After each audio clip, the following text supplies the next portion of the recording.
부자들이 비밀리에 사들이고 있는 5가지 자산. 이 세상에는 국가가 어려운 시기에 돈 버는 것을 증오하는 사람들이 많습니다.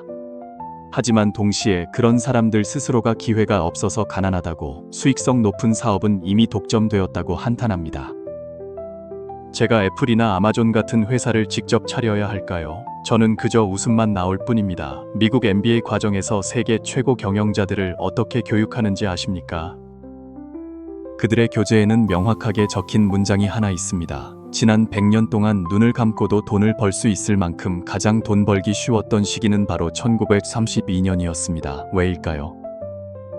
1929년부터 1932년까지 미국은 대공황을 겪었기 때문입니다. 솔직히 말해서 변호사나 의사조차 길거리에서 구걸해야 했던 시절, 그때가 바로 전례 없는 큰돈을 벌 수 있는 가장 쉬운 시기였습니다. 모두가 돈이 없을 때, 바로 그때가 우리가 부자가 될 수 있는 순간입니다.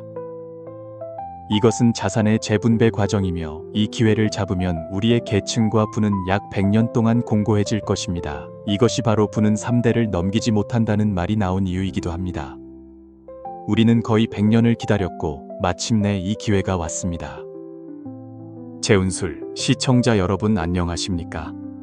미국 대공황 시절에는 단 몇백 달러만 손에 쥐고 있어도 하버드나 MIT에 가서 인재들을 쉽게 고용하여 자신의 회사에서 일하게 할 수 있었습니다. 그때는 실업률이 매우 높아서 일자리를 구하는 것 자체가 행운이었기 때문에 그들은 당신을 위해 최선을 다해 일할 것입니다. 만약 당신의 회사가 파산하면 그들은 다시 새로운 일자리를 찾아야 하는데 1년 내내 수입이 없을 수도 있습니다. 또한 당시 사무실 임대료는 매우 저렴했습니다. 공실률이 너무 높아서 반년 동안 무료로 사용할 수도 있었습니다. 가장 중요한 것은 상품이 과잉 공급되어 수요를 초과하고 제품이 팔리지 않는다는 것이었습니다. 그때 극도로 낮은 비용으로 상품을 가져오거나 심지어 선지급 후결제도 가능했는데 공장들도 다른 곳에 팔 수 없었기 때문입니다. 요약하자면 사업 및 투자 비용이 모두 최저 수준이었고 심지어 거의 0에 가깝다고 말할 수도 있습니다. 하지만 이상한 점은 경제 불황이 우연히 발생하지 않는다는 것입니다. 모든 것이 저렴하더라도 사업은 쉽지 않습니다. 그렇기 때문에 가장 중요한 시점은 1932년이었는데 그때가 대공황이 바닥을 치고 회복되기 시작한 시기였기 때문입니다. 이제 지난 4년을 돌아봅시다. 세계 경제는 팬데믹, 금리 인상, 전쟁, 그리고 인플레이션으로 인해 약화되었습니다. 곧 회복 단계에 접어들 것이라는 느낌이 드시죠? 팬데믹은 끝났고 미국 연방준비제도 FRB는 금리 인하를 시작하여 다른 통화들이 더 이상 급격하게 평가절하되지 않도록 했습니다. 전쟁도 곧 끝날 수 있지만 이 모든 것은 단지 가능성일 뿐입니다. 설령 그 모든 일이 일어난다 해도 그것은 단지 금융위기가 발생하지 않을 수도 있다는 것을 의미할 뿐이지 경기 침체가 오지 않을 것이라는 의미는 아닙니다. 이것은 완전히 다른 두 가지 문제입니다. 가장 중요한 것은 AI가 많은 새로운 일자리를 창출할 것이기 때문에 경기 침체가 오지 않을 것이라고 우리가 생각할 때 세계 최고 부자들은 조용히 무엇을 하고 있을까요? 그들은 식량을 비축하고 토지를 매입하며 가장 중요한 5가지 유형의 자산을 보유함으로써 다가올 경기 침체에 대비하고 있습니다. 왜냐하면 그들이 이러한 자산을 소유해야만 위기 상황에서 모든 것을 가장 저렴한 가격에 다시 사들여 자산을 계속 확장할 수 있기 때문입니다. 이해하시겠습니까? 그렇다면 위험은 어디에 있을까요? 새로운 5가지 자산 유형은 무엇일까요? 경기 침체기에 돈을 버는 방법에 대해 논의하기 전에 가장 중요한 것은 먼저 자신을 보호하는 방법을 배우는 것입니다. 지난 몇 년 동안 당신이 번 자산은 그렇게 수동적으로 방치되어서는 안 됩니다. 제 유튜브 영상은 당신에게 한 번만 추천될 수도 있습니다. 이 기회를 유지하고 싶다면, 획기적인 경제 회복 추세를 놓치고 싶지 않다면 지금 바로 저와 연결하십시오. 제 채널을 무료로 구독하고 알림벨을 켜십시오. 다 듣고 나서 실행할 동기가 없을까봐 걱정된다면 이 영상에 좋아요를 누르십시오. 그러면 자동으로 재생 목록에 저장되어 당신의 자산의 일부가 될 것입니다. 인도 신동이나 심지어 미래에서 온 일부 사람들 같은 예언가들이 왜 우리에게 식량 비축을 시작하라고 조언할까요? 우선 금융위기와 경제위기를 혼동하지 마십시오. 왜냐하면 그것들은 같지 않기 때문입니다. 간단히 말해서 금융위기는 금융 시스템이 붕괴될 때 발생합니다. 금융은 레버리지 원칙, 즉 돈을 빌리는 것에 기반하여 운영됩니다. 정부는 돈을 빌리고 기업은 투자를 위해 돈을 빌리며 심지어 일반 사람들도 집을 사기 위해 돈을 빌립니다. 하지만 어느 날 이 빌린 사람들이 빚을 갚을 수 없게 되면 은행은 대출금을 회수할 수 없게 되고, 그러면 무슨 일이 일어날까요? 은행은 현금이 고갈될 것입니다. 이런 일이 발생하면 모두가 은행으로 몰려가 돈을 인출하여 은행 붕괴뿐만 아니라 막대한 자산 증발이라는 결과를 초래할 것입니다. 많은 회사가 파산하고 수많은 사람들이 실직하며 빚을 갚지 못해 집이 헐값에 팔려나갈 것입니다. 문제의 심각성은 직접 검색해서 확인할 수 있습니다. 은행 예금은 정부가 구제해 줄 것이기 때문에 안전하다고 생각할 수도 있습니다. 하지만 실제로 2008년에 리먼 브라더스는 정부가 모든 사람을 구할 수 없었기 때문에 실제로 파산했습니다. 결국 누군가는 무너져야 했고 리먼이 바로 그 희생양이었습니다. 금융위기는 무섭지만 여전히 화폐 문제일 뿐이며, 이는 시장에 돈을 투입하여 해결할 수 있다는 의미입니다. 따라서 금융위기는 보통 예넷 2년 정도 지속됩니다. 하지만 경제위기는 다릅니다. 생산이 과잉되고 상품이 소비될 수 없을 때 발생합니다. 먼 옛날 사람들이 주로 농사를 짓던 시절에는 경제위기라는 것이 없었다고 상상해 보십시오. 토지는 한정되어 있었고 수확이 아무리 풍년이라도 식량은 구매자가 있었으며 누구나 먹어야 했습니다. 당시 농업은 매우 안정적이었고 실업 걱정은 없었으며 과로사할 수 있을 뿐이었습니다. 그러나 기술이 발전하고 기계가 등장하면서 많은 일자리가 대체되었고 수백만 명의 사람들이 일자리를 잃었습니다. 기계는 사람보다 몇 배나 빠르게 생산하여 시장에 상품이 넘쳐나게 만들었고, 반면에 일자리를 가진 사람들의 수는 점점 줄어들었습니다. 일자리가 없다는 것은 돈이 없다는 것을 의미합니다. 돈이 없으면 사람들은 허리띠를 졸라매고 지출을 줄이며 가장 저렴한 것만 구입해야 합니다. 심지어 상품이 최저가까지 저렴해져도 살 수 없는 사람들이 있을 것입니다. 미국이 어떻게 부자가 되었는지 보십시오. 제1차 세계대전 중 미국은 참전국에 무기를 판매하여 막대한 이익을 얻었고, 이로 인해 경제가 강력하게 회복되었습니다. 그때는 집, 도로, 다리 또는 차량 건설과 관련된 일을 하기만 하면 모두 번창할 수 있었습니다. 집과 도로가 전쟁으로 파괴되어 재건해야 했기 때문입니다. 동시에 미국의 포드는 표준화된 생산 라인을 발명했습니다. 이전에는 자동차 한 대를 제작하려면 모든 공정을 잘 아는 숙련된 노동자를 고용해야 했습니다.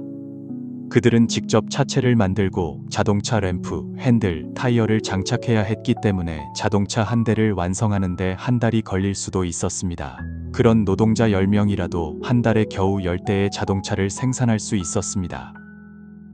그러나 포드는 방식을 바꿨습니다. 그는 자동차 생산 과정을 여러 개의 작은 공정으로 나누었습니다. 각 노동자는 자신의 공정 하나에만 집중하면 되었습니다. 예를 들어 100명은 차체만 만들고 100명은 타이어 생산만 담당했습니다.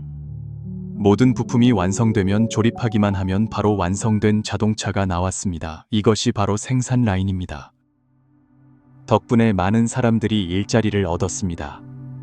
이전에는 자동차 생산에 소수의 숙련된 기술자만 필요했지만 이제는 누구나 참여할 수 있게 되었습니다. 그들은 자동차에 대해 전부 이해할 필요가 없었고 기계 앞에 서서 주어진 하나의 임무만 정확히 수행하면 되었습니다. 당신의 일이 철을 녹이는 것이라면 철만 녹이면 됩니다. 강철을 단련하는 것이라면 강철만 단련하면 됩니다. 자동차 전체를 직접 조립할 필요 없이 자동차 생산 과정의 작은 단계 하나만 수행하면 되었습니다. 이 방식은 비용을 절감했을 뿐만 아니라 생산성도 높였습니다. 다른 나라들이 100명의 노동자로 100대의 자동차를 생산하는 동안 그 노동자들은 기술이 뛰어나 구하기 어려웠지만 미국은 같은 수의 노동자로 1000대의 자동차를 생산할 수 있었습니다. 게다가 그들은 1000명, 1000명 또는 심지어 100,000명의 노동자를 고용하여 자동차를 대량 생산할 수 있었습니다. 자동차 생산 산업뿐만 아니라 미국의 다른 많은 산업들도 이 생산 라인 모델을 적용했습니다. 덕분에 미국 상품은 저렴하고 생산도 빨랐습니다.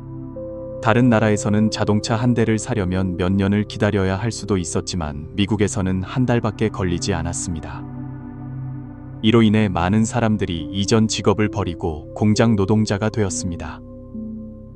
그러나 문제는 다시 나타났습니다. 제가 한 달에 100대에서 7,000대로 생산성을 높이는 방법을 발명했지만 시장에는 자동차를 원하고 구매할 능력이 있는 사람이 1,000명밖에 없다면 제가 7,000대를 생산하더라도 여전히 9,000대는 재고로 남게 됩니다.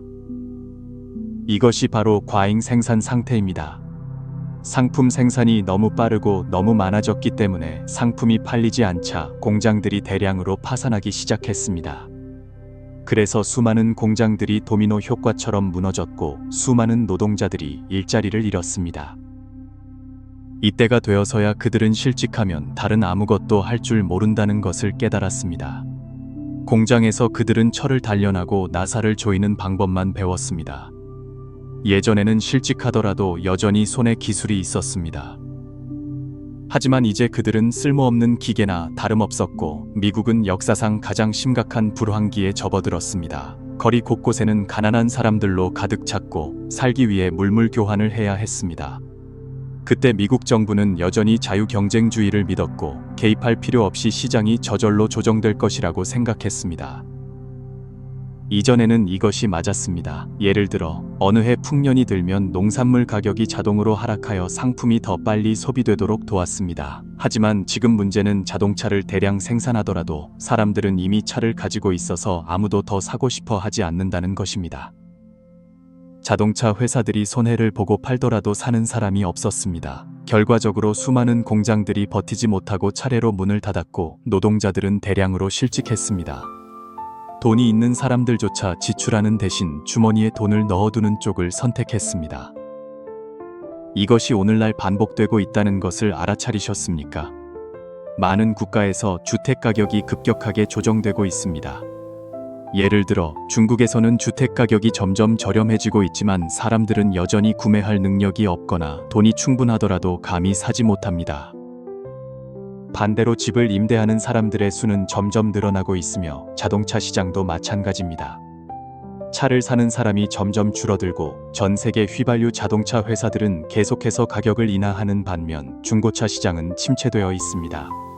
많은 딜러들이 중고차를 사들였지만 몇 달이 지나도 팔리지 않아 큰 손실을 입고 있습니다. 그러나 반대로 점점 더 많은 사람들이 금과 은을 사기 위해 몰려들고 있습니다. 그들은 쓸 돈이 있지만 쓰고 싶어 하지 않고 차라리 손에 돈을 쥐고 있으려고 합니다. 가장 중요한 것은 점점 더 많은 사람들이 아이를 낳고 싶어 하지 않고 인구 고령화 문제가 점점 심각해지고 있다는 것입니다. 이런 상황에서 사업은 점점 더 어려워지고 있습니다. 심지어 세계의 많은 대기업들이 대량 해고를 단행했습니다. 그러는 동안 물가와 인플레이션은 끊임없이 상승하고 의료비와 교육비도 점점 비싸지고 있습니다. 이상한 점은 2024년 초부터 지금까지 미국 주식, 금, 심지어 비트코인까지 모두 여러 차례 급등을 경험했다는 것입니다. 왜일까요? 경제가 불황에 접어들거나 심지어 대공황에 이르기 전에 이러한 자산의 가격은 특히 미국 증시에서 몇 차례 급등하는 경향이 있기 때문입니다. 그리고 이러한 가격 상승으로 인한 이익은 위기가 발생했을 때 우리가 바닥을 잡는 데 도움이 되는 자본이 될 것입니다. 우리에게는 뉴스 분석, 재무 보고서 또는 복잡한 것이 정보를 배울 필요가 없습니다.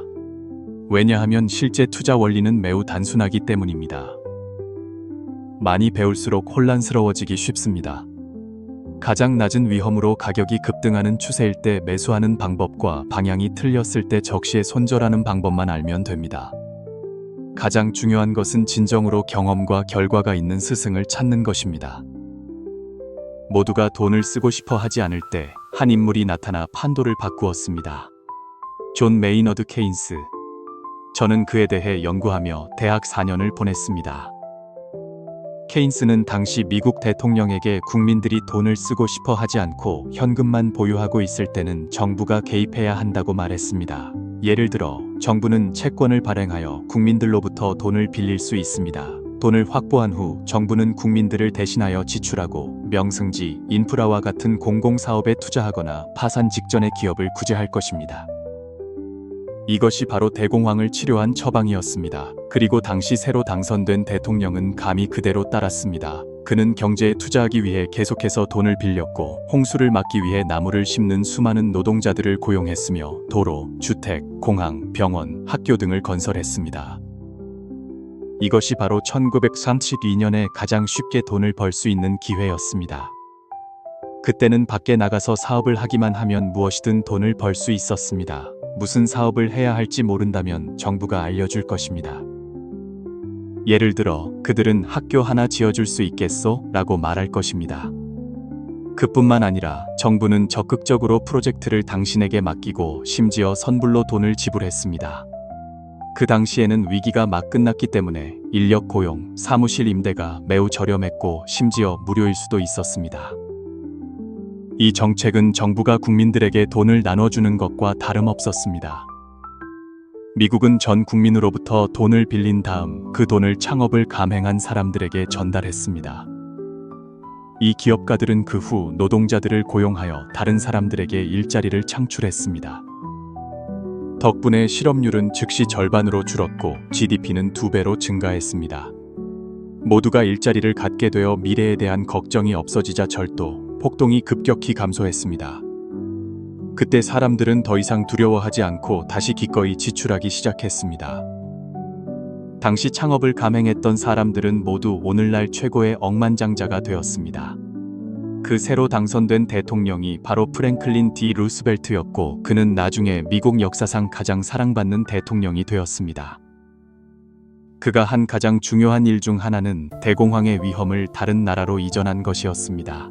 취임하자마자 그는 즉시 금본위제를 폐지했습니다. 이전에는 미국 재무부가 달러를 보증하기 위해 금을 보유해야 했습니다. 미국 달러를 가지고 있기만 하면 국민들은 재무부에 가서 금으로 교환할 수 있었습니다. 그러나 루스벨트는 이 정책을 완전히 폐지했습니다. 그때부터 미국 달러는 더 이상 재무부에서 금으로 교환할 수 없게 되었습니다. 이는 미국이 원하는 만큼 돈을 찍어낼 수 있다는 것을 의미했습니다. 덕분에 미국 경제가 어려움에 처할 때마다 정부는 돈을 찍어내고 스스로에게 빌린 다음 문제를 해결하기 위해 지출할 수 있었습니다.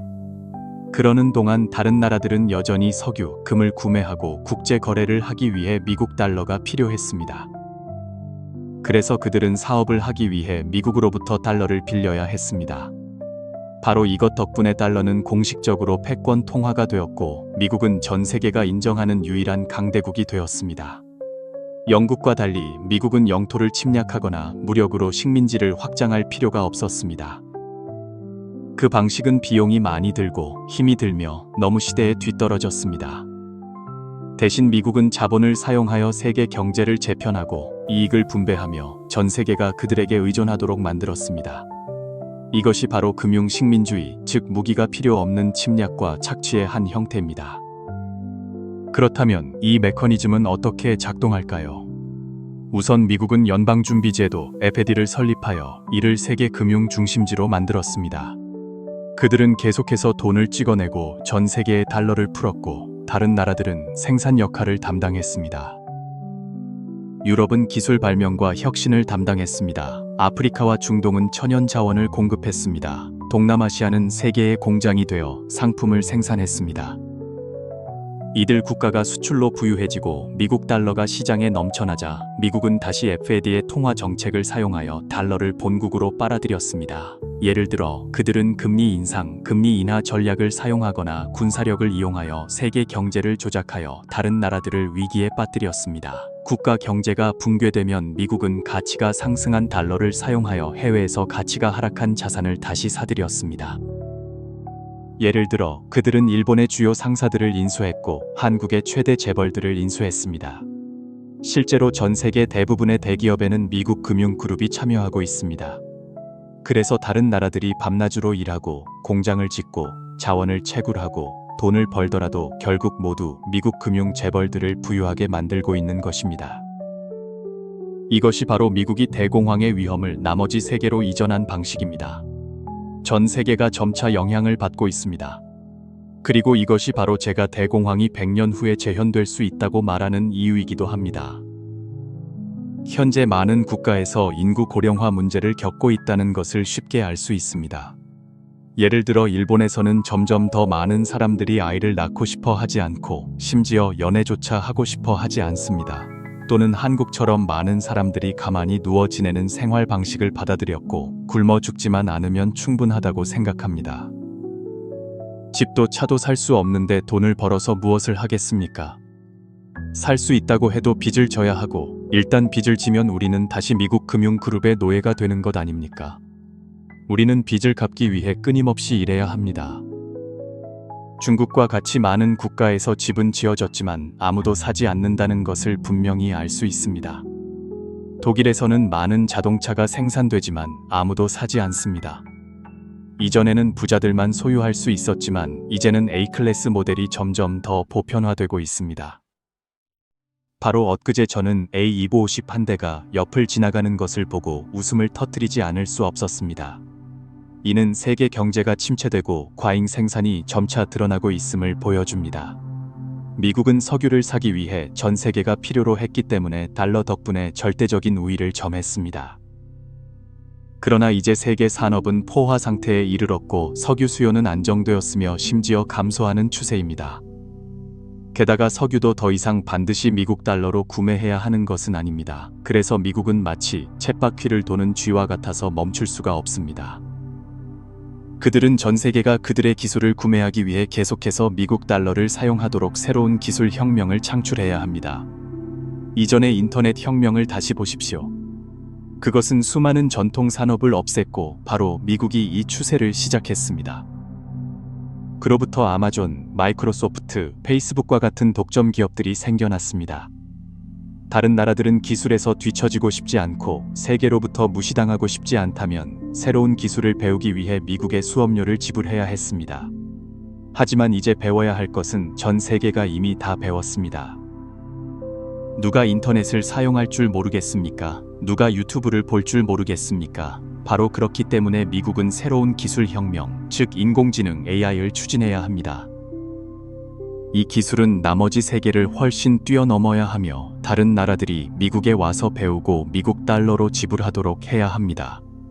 그래서 AI라는 개념이 등장하자마자 엔비디아와 같이 AI와 관련된 모든 주식이 폭발적으로 증가했습니다. 돈을 버는 것은 물론 매우 기쁘지만 많이 벌수록 더욱 신중해야 합니다. 왜냐하면 이 상황이 이전의 닷컴 버블과 점점 더 비슷해지고 있기 때문입니다. 그 시절을 기억해 보십시오. 새로운 기술과 관련된 회사라면 그 주식은 비합리적으로 급등했습니다. 지금도 마찬가지입니다. AI와 관련되기만 하면 주식은 꼬리가 보이지 않을 정도로 높이 치솟습니다. 하지만 AI가 실제로 현실에 완전히 적용되었습니까? AI 시대가 실제로 도래했습니까? 예전에 열풍을 일으켰던 NFT를 다시 보십시오. 하지만 지금은 아무도 언급하지 않습니다. 따라서 저는 AI가 미래에 확실히 실용적인 응용 분야를 가질 것이라고 믿지만 현재로서는 여전히 하늘에 떠 있는 개념일 뿐입니다. 그리고 지금 쏟아지고 있는 자본은 너무 이른 것이 아닐까요? 이것이 정말로 사전에 준비된 계획일까요? 아니면 단순히 주가를 높이 끌어올려 전 세계 소액 투자자들을 유인한 다음 매각하여 이익을 얻으려는 속임수일까요? 오늘날 주식시장은 현금 인출기나 다름없으며 빌 게이츠가 오래전에 자신의 회사 지분을 조용히 매각했다는 사실을 아는 사람은 거의 없습니다. 그뿐만 아니라 제프 베조스, 마크 저커버그 등 많은 사람들이 조용히 자신의 주식 보유 비율을 줄이는 동시에 위기 상황에서 중요한 5가지 자산 유형에 비밀리에 투자했습니다. 첫 번째 자산 유형은 바로 토지입니다. 지난 몇 년 동안 빌 게이츠가 무엇을 했는지 다시 보십시오. 그는 막대한 양의 토지를 사들였으며 대부분은 농지였고 총 면적은 26만 에이커에 달합니다. 쉽게 상상할 수 있도록 이 숫자는 파리 10개 또는 뉴욕 2개를 합친 면적과 같습니다. 제프 베조스도 42만 에이커의 토지를 매입하여 결코 뒤지지 않았으며 미국 미디어 재벌 테드 터너는 200만 에이커를 소유하고 있습니다. 마크 저커버그는 메타버스 가상세계 연구에 돈을 쏟아붓는 대신 20억 달러를 들여 종말의 요새라는 이름의 건축물을 짓고 있습니다. 챗GPT를 만든 회사도 마찬가지입니다. 첫 번째, 막대한 이익을 얻은 후 그들이 한 일은 AI 연구에 계속 돈을 쏟아붓는 것이 아니라 넓은 농장을 구입하는 것이었습니다.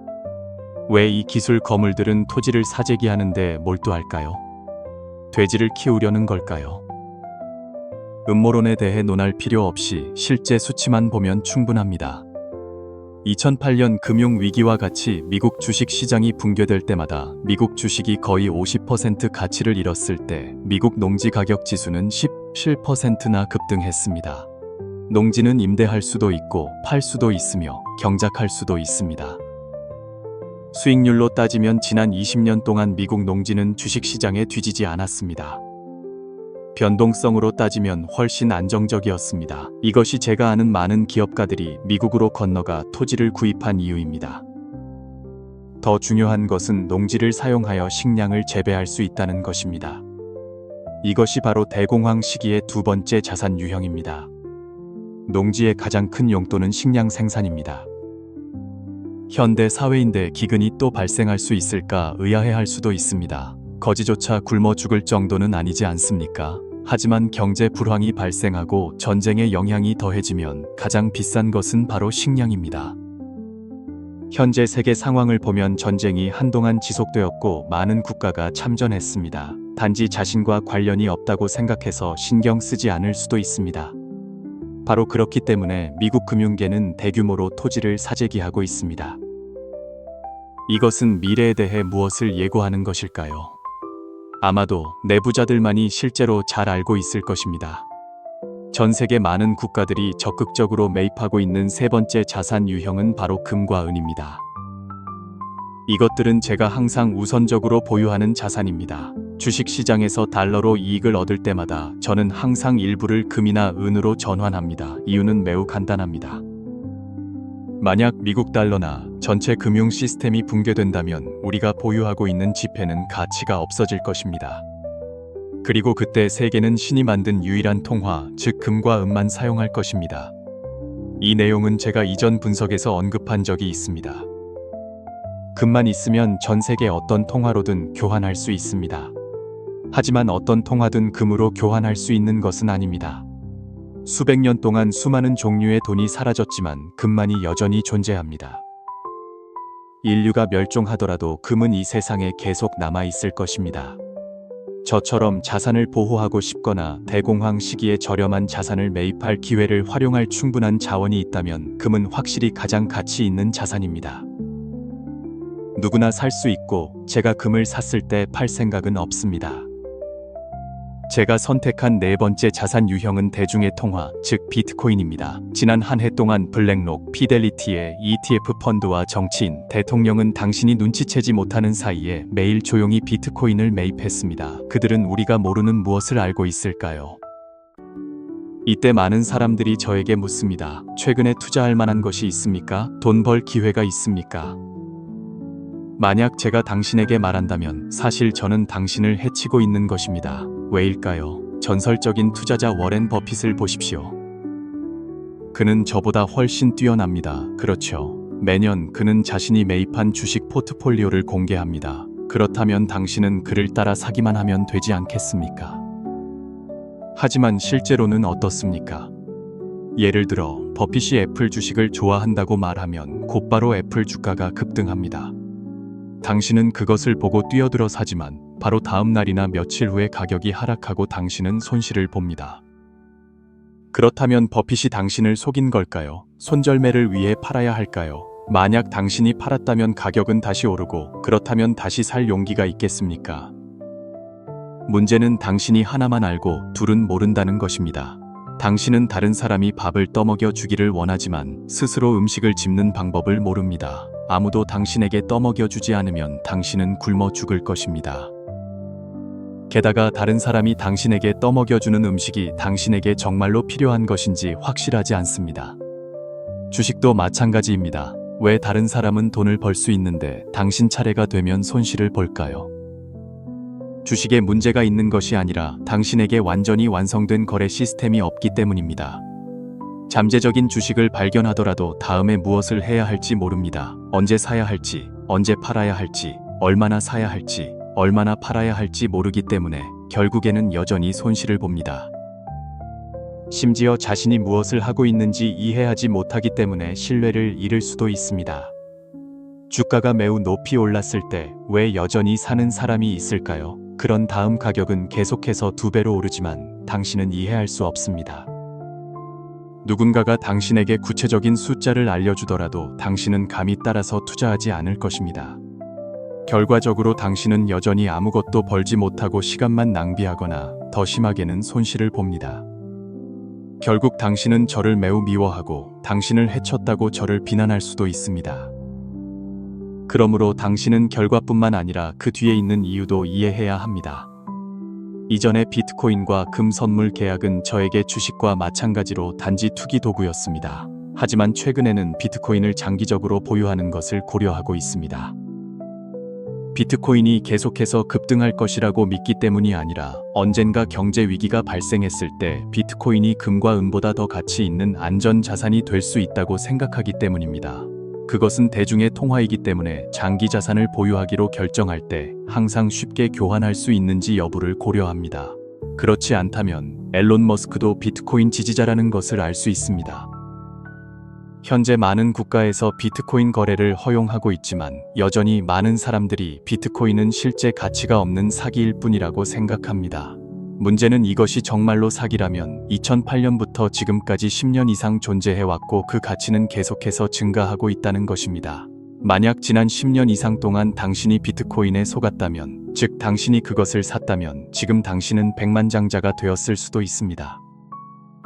하지만 그동안 당신이 속지 않고 위대한 미국 달러를 계속 보유하고 있었다면 당신의 자산이 심각하게 평가절하되었다는 것을 알게 될 것입니다.